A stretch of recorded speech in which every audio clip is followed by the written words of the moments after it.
जोरदार वारा आणि पावसामुळे ग्राउंड सपोर्ट इक्विपमेंटची विमानाला धडक बसली आहे आणि त्यामुळे दिल्ली विमानतळावर काही वेळ गोंधळाचं वातावरण निर्माण झालं होतं। सुदैवानं कुणालाही दुखापत झाली नाही।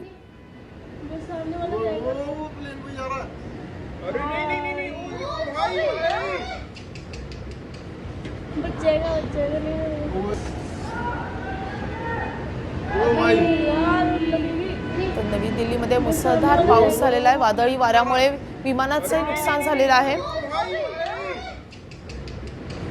विमानतळावरच्या ग्राउंड इक्विपमेंटची जोरदार विमानाला धडक बसली आहे आणि त्यामध्ये विमानाचं नुकसान झालं, मात्र सुदैवानं कुणालाही दुखापत झाली नाही।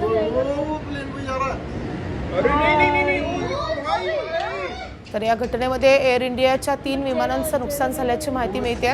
नवी दिल्ली विमानतळावरची दृश्य आहेत। इतका जोराचा वारा होता की त्या वाऱ्यामुळे हे इक्विपमेंट जाऊन विमानाला धडकलेलं आहे। तिथल्या सगळ्या कर्मचाऱ्यांनी ही घडामोड थांबवण्याचा प्रयत्न केला, मात्र या 3 विमानांचं नुकसान झालंय।